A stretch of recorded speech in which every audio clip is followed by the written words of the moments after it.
오늘은 이제 한 그룹, 숨겨진 한 그룹의 나무 시리즈 마지막 시간입니다.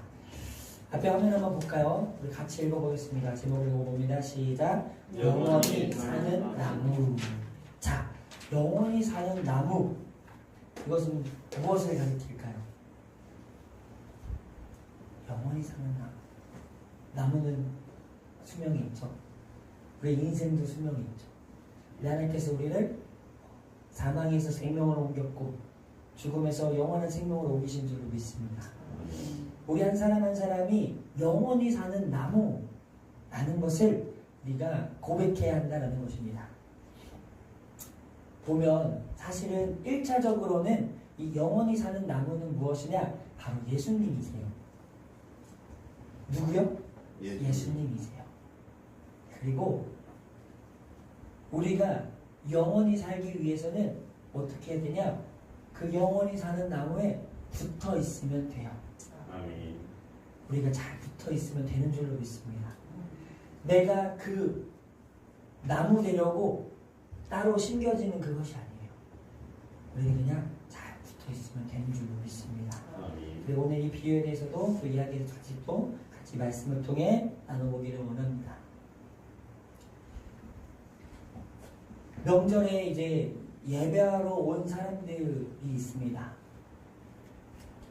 예수님께서 이제 예루살렘 공생애를 마치시고 이제 예루살렘으로 들어오십니다. 예루살렘으로 들어오셨다라는 것은 이제 십자가에 못 박혀 죽으시러 가는 그 걸음 가운데 있다라는 거죠. 그리고 그 기간은요, 이 유대인들의 가장 큰 명절이라고 할 수 있는 유월절과 시기적으로 겹치게 됩니다. 명절에 예배하러 온 사람들 가운데 유대인만 있었던 것이 아니라 헬라인도 몇 명 있었대요. 21절에 나오죠. 우리가 예수를 배웠고자 한다 하죠. 자, 이 짧은 요청 하나가요, 예수님에 대한 그 반응을 바꿔놓을 수 있는 거예요. 왜냐면요, 지금까지요, 예수님은요, 여러 번이나 말씀하셨어요. 아직 내 때가 이르다. 아직 그 때가 오지 않았다라고 예수님께서 자신이 그 때에 대해서 밀어놓고 계셨죠. 그런데 이방인들이 우리 예수님을 찾아왔다는 그 소식을 듣는 순간 예수님이 이제 처음으로 말씀하십니다. 인자가 영광을 얻을 때가 왔도다. 영광의 때가 왔다는 거죠. 그리고 우리는 이 장면에서 잠깐 멈춰서 볼 것이 있습니다. 뭐냐면 바로 지금 이 앞장면, 곧 제가 방금 전에 설명해드렸던 배경을 한번 살펴봐야 된다는 거예요. 예수님은요, 예루살렘에 입성하실 때 이제 이스라엘 사람들이요, 유대인들이요, 종려나무가지를 흔들면서 호산나 이스라엘 왕이여 하고 환영했어요. 우리를 구원해줄 메시아가 오셨다. 그리스도가 오셨다. 하나님께서 성경에 기록하였던 그 말씀, 그것이 성취될 때가 왔다. 그리고 그것은 뭐였어요? 우리가 기다렸던 그 왕, 이제 예수님이 왕으로 등극할 때가 머지 않았구나 라는 그런 뉘앙스가 담겨 있었던 거죠. 근데 그래서 사람들이 뭔가 흥분하고 뭔가 기대하고 있는 그때에 누가 이 분위기에 기름을 부어주냐면 이방인들이에요. 이 헬라인들이 와서 우리도 예수님 보기를 원한다고 하는 거예요. 글로벌해지기 시작했다라는 거죠. 뭔가 제자들에게 이거는 단순한 예수님의 이름이 넓게 퍼지는 단지 확장의 차원이 아니었어요. 유대인에게도 이방인에게도 온 세상이 마침내 우리 예수님을 왕으로 인정하는 때가 왔구나. 예수님도 심지어 말씀하셨죠. 인자가 영광을 얻을 때가 왔다. 이들은요, 그동안에요, 오랫동안 품어온 정치적 메시아에 대한 환상이 드디어 완성되는 순간처럼 보였을 겁니다. 근데 예수님이 때가 왔다라고 하신 다음에 이어지는 문장이 바로 있습니다. 그게 뭐냐면 요한복음 12장 24절의 말씀입니다. 내가 진실로 진실로 너에게 이르노니 한 알의 밀이 땅에 떨어져 죽지 아니하면 한 알 그대로 있고 죽으면 많은 열매를 맺느니라. 아멘. 사람들이 기대한 그 영광의 순간에 예수님은 곧 바로 죽음에 대해서 말씀하십니다. 만물을 뿌리시는 거죠. 이것이 오늘 본문이 우리에게 던지는 첫 번째 균열이라고 볼 수 있어요. 우리의 기대와 다른 어떤 무언가, 나의 뜻과 하나님의 뜻을 다를 수 있다는 것. 그리고 또한 우리는 은연중에 신앙을 볼 때에 우리의 신앙이 성장하는, 우리의 어떤 이 상황이 풀어질 때 마치 하나의 영웅이 성장해가는 그런 서사로 그려내려고 합니다. 다윗, 요셉의 이야기를 들으면요, 우리가 너무 신이 나죠. 그리고 이런 이야기들은 영화 소재로도 너무 좋죠. 왜요? 아무것도 아니었던 그들이 성장하여서 뭐가 돼요? 대단한 사람이 되거든요. 그리고 이 이야기는 우리가 흔히 빠질 수 있는 오해 지점이 있다는 거예요. 물론 그들은요, 광야에서도요, 그리고 옥에 갇혔던 그 순간에서도요, 사람들이 나를 알아주지 않던 그 순간에도요, 준비했습니다. 그리고 인내했습니다. 그리고 쓰임받았습니다. 근데 여기서 오해를 하지 말라는 건 뭐냐면, 준비했고 인내했기 때문에 쓰임받았다? 이렇게 가면 위험하다라는 거예요. 물론 준비, 인내가 무의미하다는 것은 아닙니다. 그러면 이렇게 생각해 볼 수 있는 거예요. 준비되지 못하고 인내하지 못하는 사람이면 쓰임받지 못한다라는 이야기죠. 맞는 말이죠. 근데 이것을 맞다고만 하면 안 된다는 거예요. 왜요? 다윗과 요셉에게도 시작이 있었고, 그 부르심의 시작, 그리고 하나님이 그들과 함께하는 그 과정 속에서 하나님이 그들 쓰신 이유는 준비되었고 인내했기 때문에 쓴 게 아니에요. 준비해야 하고 인내해야 할 수밖에 없었던 그 이유가 뭐냐? 하나님과 함께 했기 때문이에요. 다만 그 준비, 그 인내가 하나님의 부르심을 내가 또는 누군가가 만들어내는 조건이 된다고 여겨지는 순간 우리는 하나님의 일하심을 나의 노력에 대한 보상으로 바꿔버리려고 한다는 그 시도가 있다는 거죠. 그래서 우리가 이 한 그루의 심겨진 나무 시리즈를 하면서도 그런 오해를 하나씩 하나씩 걷어내면서 왔습니다. 심는다는 거, 처음에 나눴죠. 심는다는 것은 내가 아니라는 거. 광야에서도 뿌리를 내릴 때 하나님께 심겨진 나무는 그 뿌리가 마르지 않게 된다라는 거. 그리고 내가 서 있는 이 자리가 내가 거룩하게 만들어서 거룩해지는 게 아니라 하나님의 임재하시는 그 자리가 어떠한 자리라 할지라도 거룩한 자리가 된다라는 거. 그리고 우리가 열매를 맺으려고 막 애써서 맺는 것이 열매가 아니라 열매. 가지인 우리는 나무 대신에 예수 그리스도께 붙어있기만 하면 나무에서 열매는 맺히게 된다라는 거. 그리고 이 시리즈의 마지막 편인 오늘 이 시간 우리는 이것을 다시 한번 또 우리의 오해를, 우리의 옛 습관에 걷어내려 합니다. 나무, 한 그루의 나무로서 우리가 통과해야 되는 자리가 있습니다. 그건 뭐냐면 더 높은 성장을 바라는 것이 아니라는 거예요. 우리가 해야 되는 것은 더 많은 열매로 목표로 하는 것이 아니라는 거예요. 우리가 목표로 하는 것은 죽음이라는 좁은 문을 통과해야 한다는 것입니다. 아멘. 성도님들, 죽음이라는 그 좁은 문을 통과하는 우리가 될 수 있길 바랍니다. 그리고 그것을 구하는, 찾는, 두드리는 우리가 될 수 있길 바랍니다. 그리고 나서 그랬을 때 그 문 너머에 있는 열매를 발견하게 되는 것입니다. 성도님들 그거 아십니까? 그리고 이걸 아셔야만 합니다. 죽음이라는 것, 한 알의 미랄이 땅에 떨어져 썩어 죽지 아니하면 이라고 했죠. 그 미랄이 떨어져 죽었을 때 그 미랄은요, 많은 열매를 맺기 위해서 어떤 준비를 하지 않습니다. 어떤 계산을 하지 않습니다.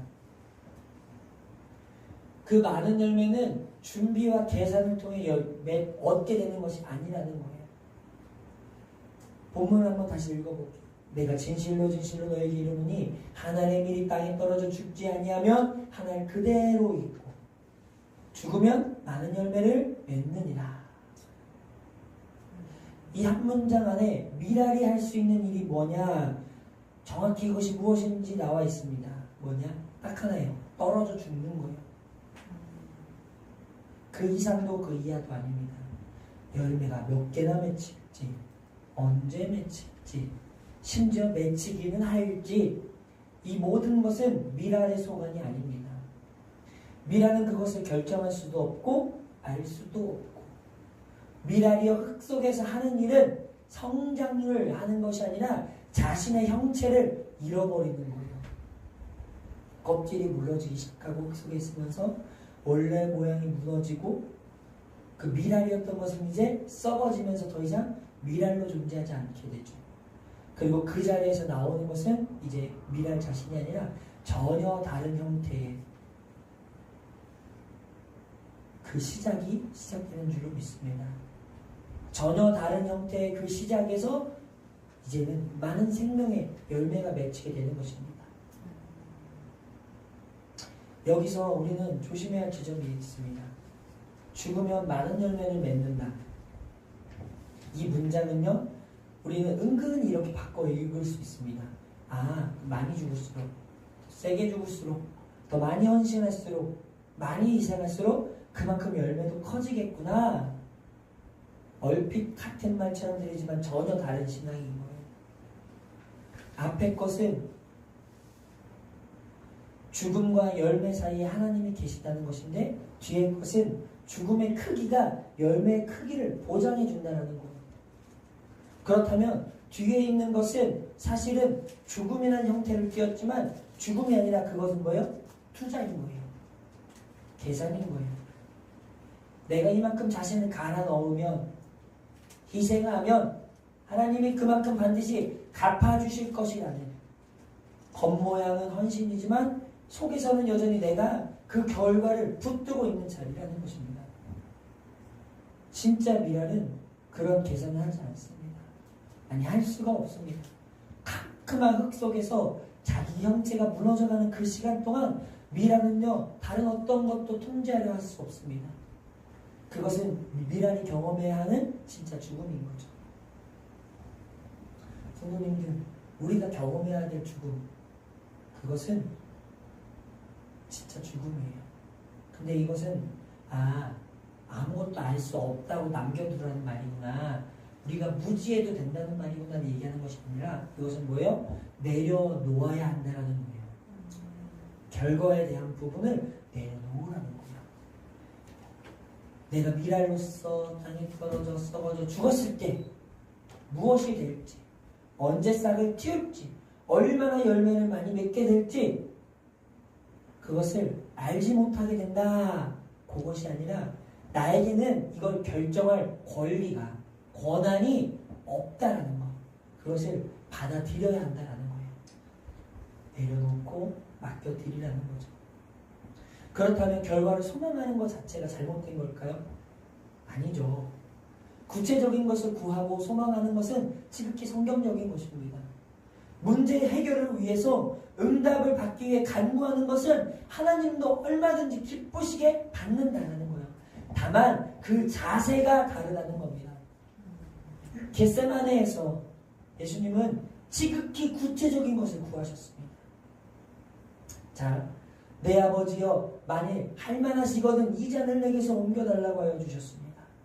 십자가에 못 박히는 거, 주님, 아버지, 저도 힘들고 괴롭고 그 고통을 너무 잘 알 것 같아요.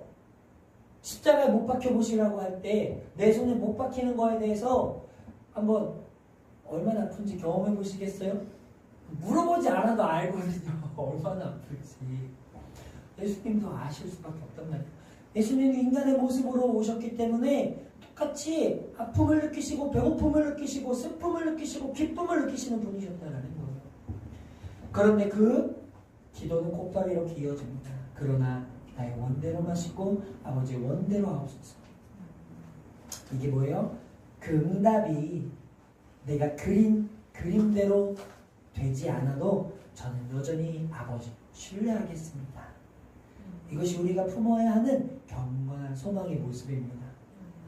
이것은 곧 뭐냐? 이렇게 되어야만 한다라는 그 결과를 내가 미리 그려놓고 그 그림대로 요구하는 것이 아니라, 그것이 아니라 이제는 내가 미랄로서 땅에 떨어져서 이제는 이 땅 속에서 썩어진다, 죽는다, 곧 뭐다? 내려놓아야 한다라는 그것을 기억하시길 바랍니다. 정리한다면 미랄의 죽음이라는 건 결과에 대한 무지가 아니라 결과에 대한 통제권의 포기라는 뜻입니다. 오늘 본문의 25절과 26절에 예수님은 이 미랄의 법칙을 확장하십니다. 자, 왜 확장이라고 표현했냐면요, 사실 이 미랄, 이 이야기는요, 예수님 자신에 대한 이야기예요. 예수님 자신에 대한 이야기. 내가 하나님의 미랄이 되어서 떨어져 죽게 될 거야. 내가 만약에 십자가에 못 박혀 죽지 않으면은 그대로 있게 되는 거야. 너희는 여전히 율법을 지키면서 그 율법의 무거운 짐에 눌려서 이룰 수 없는 그것을 이루려고 애쓰는, 그냥 종으로서 죄의 종노릇하고 살아가는 그런 존재로 살아가게 될 거야.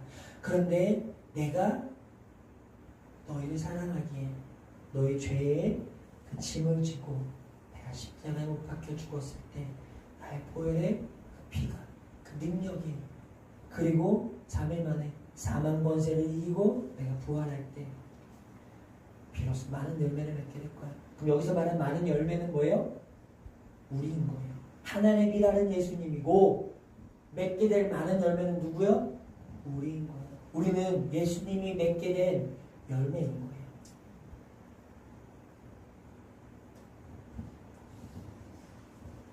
예수님은 그리고 이 하나님의 미랄의 이 이야기를 확장하십니다. 그리고 그것을 제자들에게 확장하시는 거죠. 자기 생명을 사랑하는 자는 잃어버릴 거예요. 이 세상에서 자기 생명을 미워하는 자는 영생하도록 보전하신대요.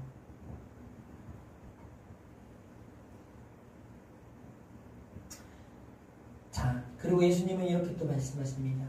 사람이 나를 섬기려면 나를 따라야 한다 하십니다. 그리고 이것은 어떤 새로운 명령이 아니에요.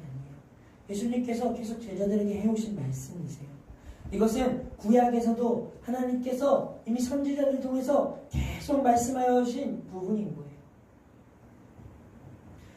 미랄의 자리는 그래서 이제 사람이 나를 섬기려면 나를 따라하리니 나 있는 곳에 나를 섬기는 자도 거기 있으리라. 자, 따르라. 이것은 나 어떻게 하는지 잘 봐. 이게 아니죠. 너도 이제 그렇게 해야 돼 라고 명령하시는 거죠. 예수님은 미랄에 대한 설명을 하시면서 자기 자신에 대한 이야기를 하시며, 그리고 자신을 따르는 제자들에게도, 그리고 그것이 이제는 오늘 우리에게도 이어진다는 거죠. 오늘 이 시리즈에서는, 오늘 이 설교에서는 예수님은 우리를 부르시고 계십니다. 내가 간 그 길을 너희도 따라와야 된다. 그리고 오늘은 우리 이 말씀 제목을 영원히 사는 나무라고 이름 붙였습니다. 그런데 이 영생은 죽음을 건너뛰고 오는 것이 아니라는 거예요. 죽음을 건너뛰고 오는 것이 아니라는 거예요. 죽음을 건너뛰고 오는 것이 아니라는 거예요. 영생은 죽음의 그 좁은 문을 통과해야 갈 수 있는 길이라는 거예요. 25절의 말씀대로 자기 생명을 미워하는 자라야 영생을 보전하게 되는 것입니다. 나무가 영원히 사는 길은 오직 하나, 이 죽음의 문을 실제로 통과하는 길인 것입니다. 나는 죽고 주가 살면 아름다운 주의 나라를 이루게 되는 줄로 믿습니다.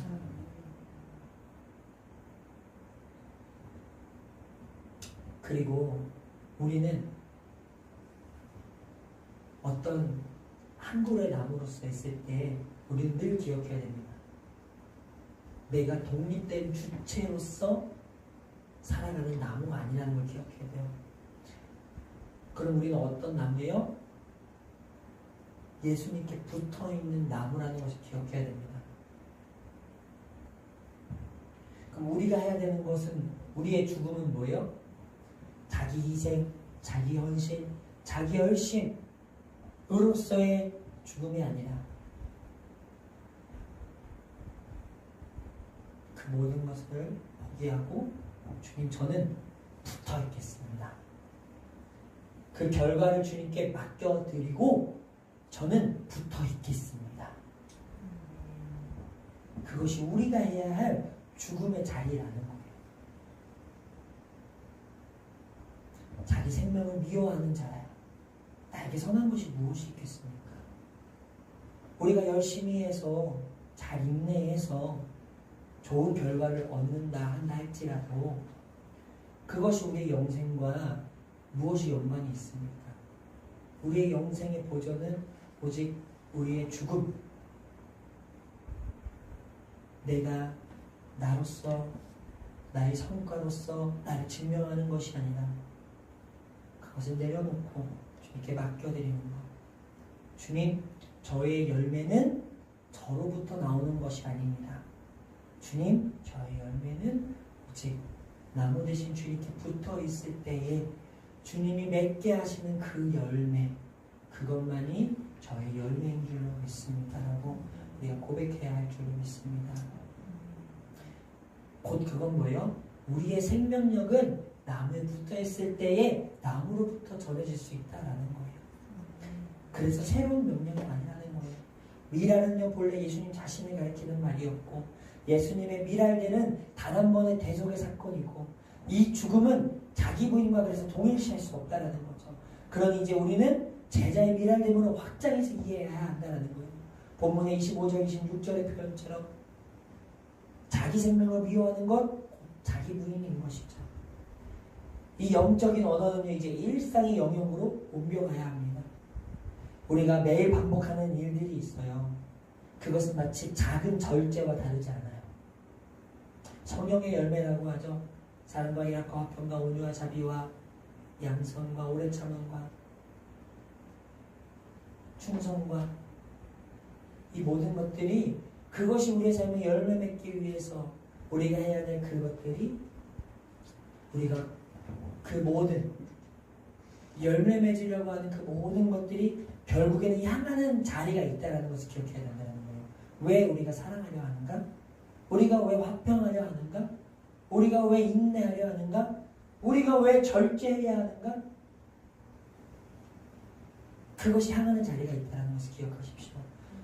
그리스도 안에서 이것이 확립된 이 패턴 안에서 우리는요 주님의 그 열매 맺는 자리에 주님이 죽으셨던 그 자리에 우리는 초대받을 뿐입니다. 그래서 우리는 이 처음에 이 시리즈 1편에서 뿌리 박힘에 대해서 나눴었어요. 이 뿌리 박힘은 내가 뿌리 박혀야지 잘해야지 열심히 해야지 박히는 게 아니라 증명해서 너 뿌리 박혔구나 확인하는 것이 아니라 그것은 완료 수동태라고 했습니다. 이미 심겨졌다. 아멘. 우리는 이미 심겨진 나무와 같다는 거예요. 오늘의 본문의 죽음도 같은 문법 안에 있는 거예요. 그리스도께서 먼저 미랄로 떨어져 죽으셨고 그 죽으신 위에 우리가 이제 그 죽음과 같은 방식으로 따라간다는 겁니다.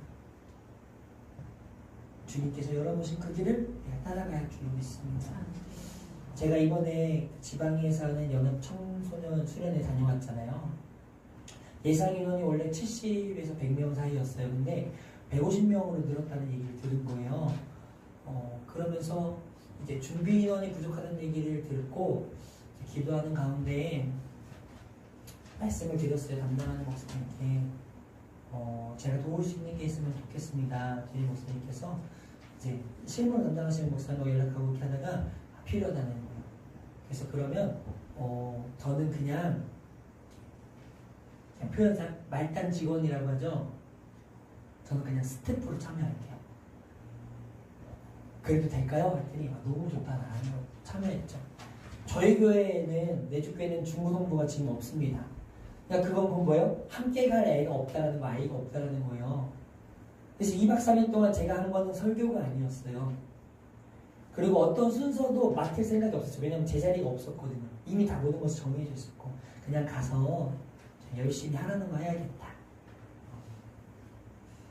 그래서 다른 교회 아이들이 은혜 받을 수 있도록 다른 교회 선생님들이 아이들을 잘 챙길 수 있도록 그리고 순서를 맡으신 강사님들과 또 그 그런 진행하는 사람들이 그것들을 잘 할 수 있도록 준비하고 정리하고 그냥 보이지 않는 것에서 채워야 될 거 필요한 것도 채워야겠다.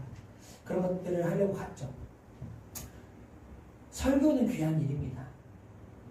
그러나 그것이 다른 섬김보다 더 중요한 일이고 그렇다는 것은 보이지 않는 자리 섬김이 그보다 덜 중요하다는 것도 아니겠죠.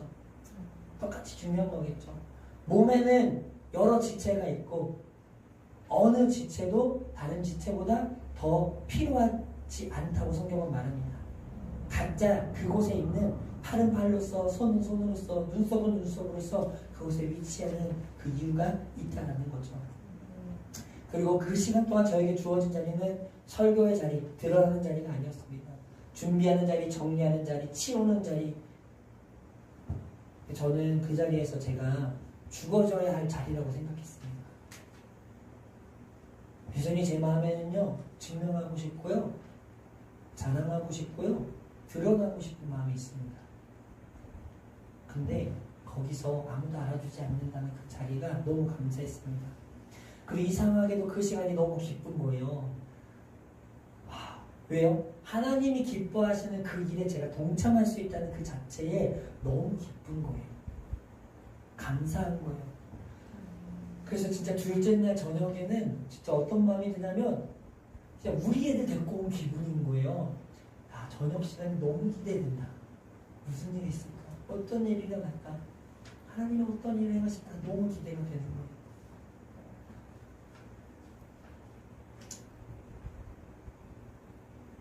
제가 그 시간에 어떻게 보면 하나님의 미랄이 되는 게 어떤 마음인지를 미루어 짐작해 볼 수 있었던 것 같아요. 그뿐만 아니라 저의 이야기를 잠깐 나눴지만 지금은 제가 또 앞에 서는 자리에 있습니다. 저는 또 마찬가지로 성도님들도 하늘의 미랄이 되어서 지금 이 시간에 썩어져 가고 있다고 생각합니다.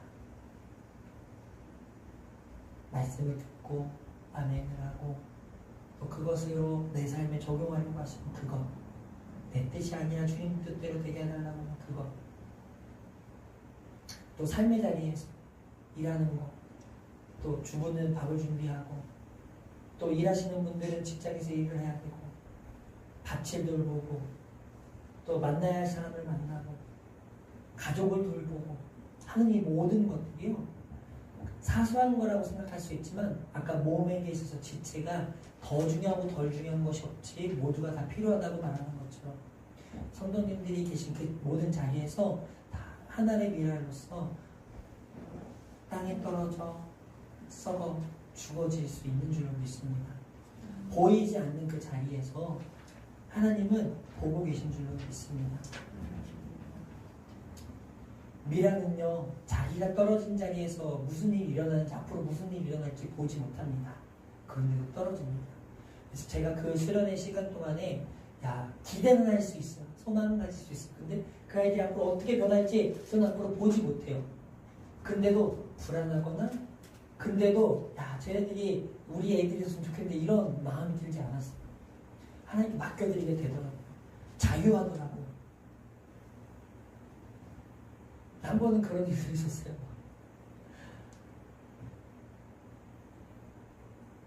목사님들이 나와서 나는 어느 교회 누구입니다 하는데 안 나가려고 했어요. 왜냐면 우리 교회 애들이 없으니까. 그 앞에 선생님들이 나왔고 전도사님 나왔거든요. 그래서 누구 어느 교회 누구입니다 하면 애들이 자기 교회들이 막 와 그거 가지고 점수 주고 막 그런 느낌이었어요. 근데 이제 목사님들이 이제 나오셔야지 하는 거예요. 저는 이제 좀 뒤에 있으려고 했어요. 왜 그랬냐면 민망할 것 같아가지고. 근데 다른 교회 선생님이 저를 목사님 나가셔야죠 하는 거예요. 근데 거기서 마음에 딱 그 마음을 가졌어요. 그래, 아무도 나를 그렇게 하지 않아도 지금 내가 이 시간에 감사하는데 이게 내 감사를 빼앗아갈 수 없지. 그래서 그것조차도 감사한 거예요. 딱 나갔죠. 나갔는데 저를 앞으로 나가라고 한 그 선생님이 와! 또 안 해주는 거예요. 오! 근데 이제 뭔가 잠깐 침묵이 있는데 그때 마침 감사하게도 하나님이 예비하시는 하늘문교회 선생님, 전도사님과 친구도 있었던 거예요. 그래갖고 와 뒤늦게 해준 거예요. 그래서 감사한 거예요.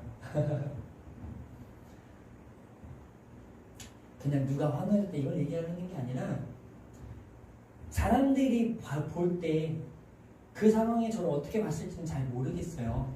그리고 이야기를 들으신 성도님들이 어떻게 느끼실지도 잘 모르겠어요. 근데요, 그것도 주님께 맡겨드렸으면 좋겠어요. 하나님이 기뻐하시는 줄 저는 믿습니다. 그리고 여기에 대해서 우리가 어떻게 반응하냐에 따라서 하나님이 기뻐하실 수도 있고, 하나님이 또 한편으로는 야 그거를 또 그렇게 반응하면 어떡하냐 속상해하실 수도 있을 것 같아요. 여기서 내가 해야 될 반응은 뭐예요? 그 결과에 대해서 주님께 맡겨놓는 거. 내 반응을 하나님 기뻐하시는 반응으로서 맡겨놓는 거. 이렇게 해야죠 저렇게 해야죠가 아니라 그것이 우리가 해야 할 미랄루스의 썩어질 죽음인 줄로 믿습니다. 그리고 그것이요 자연스러운 거예요. 우리가 알지 못하는 부분이 있고 맡겨놔야 될 것이 있다는 것입니다.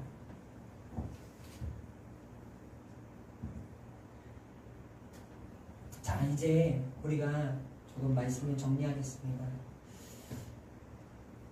오늘 이 예수님은 영광을 받아야 할 그 자리에서 죽음을 말씀하셨습니다. 그래서 결국 이 말 하고 싶은 말은 뭐냐? 결국은 죽어야 한다. 선생님들 죽어야 한다는 것입니다. 근데 이게 결론은 아니에요. 그것이 지나가는 반드시 지나가야만 하는 통로가 되셔야만 그 좁은 길을 통과하셔야 한다는 거예요. 심겨지고 뿌리 내리고 이 모든 과정 속에서 우리가 정말 바라야 할 것 많은 열매가 맺힐 것이거든요. 근데 그 많은 열매에 대해서 이제는 내가 그동안 바랬던 열매가 아니라 하나님이 바라시는 그 열매가 맺혀질 것을 기대할 수 있기를 바랍니다.